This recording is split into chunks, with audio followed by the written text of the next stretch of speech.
Okay, so now one of the things is as I came up, I thought if I learned all my skills that I would be able to play music. And over a short period of time, I found that not to be the truth.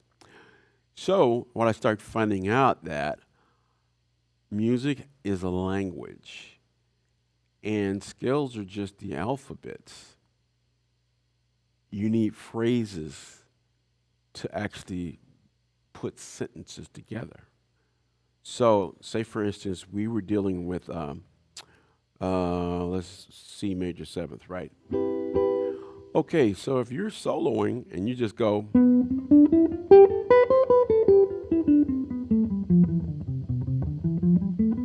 doesn't really sound like a solo, does it?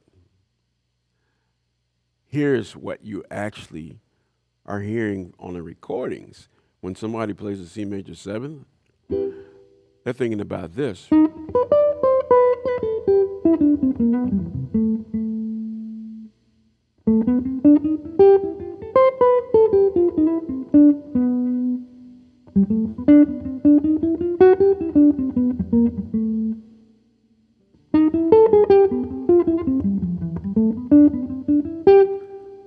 Those are all statements. They have periods at the end of them. That's what a musical phrase is. It has a period at the end of it. And a musical phrase can go over any chord. It doesn't make any difference what color, all of the different kind of alternate notes that's in it, doesn't matter. Still a musical phrase. So you want to start thinking about playing phrases, not scales, because you won't have the answer with scales. Scales is not music. Scales is just the alphabets that allow you to put music together. But you're going to have to put phrases together to actually have musical quality. So, how do you get from scales to phrases? Well, music has three elements that totally make it all musical. And that's melody, harmony, and rhythm. When you combine those three elements together, that's when you're actually starting to make music. And that's music that affects people, because the reason we make music is because we want people to feel something. And those three elements is what does it. So if we're going to take our phrases, they're going to be based on that element. Number one, rhythm. If the bass player and the drummer are playing on one, I'm going to play after one. Sort of like this.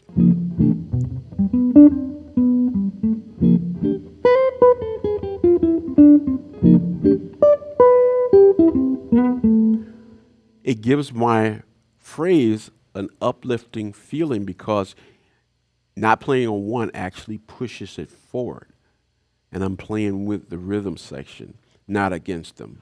Okay, so when we're dealing with harmony, it can be any kind of harmony. It could be minor, it could be major, it could be dominant seventh, or maybe all of them. We can actually go from here to here to here. So my phrase has to actually, you should be able to hear the quality of the phrase without actually hearing a person play behind me. So here's a phrase that's based on major.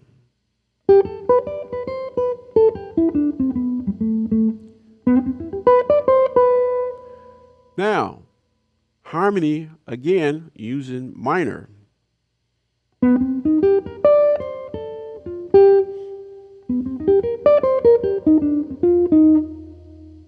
All right, right there, you should be able to hear that's minor.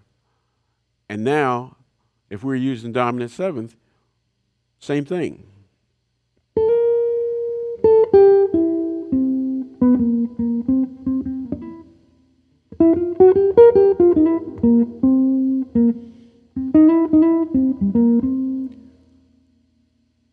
You should be able to hear the different qualities in each phrase that I was playing.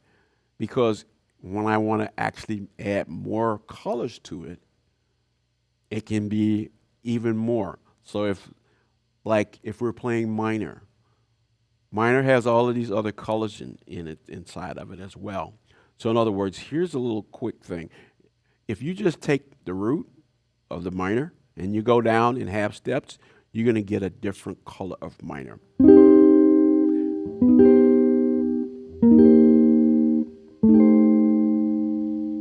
Now, if I'm using my phrases and I'm creating phrases based off the harmony,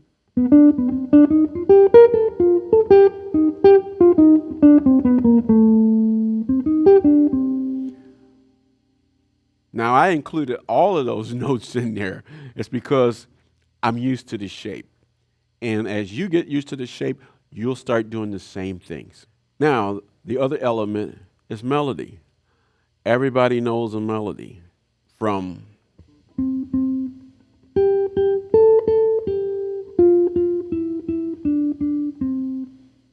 but if you add a different rhythm to that, you'll have another element.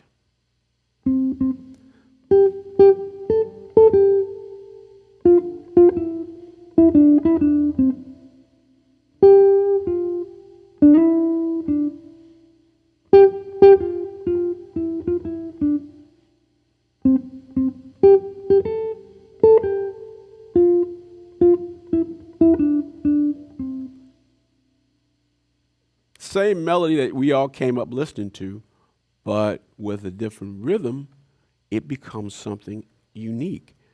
And remember, there are countless rhythms.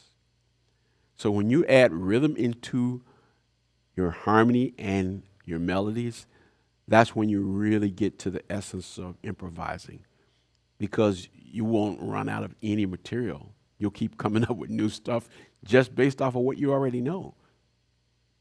So hopefully that explains to you a little bit about how important it is to play phrases and not scales.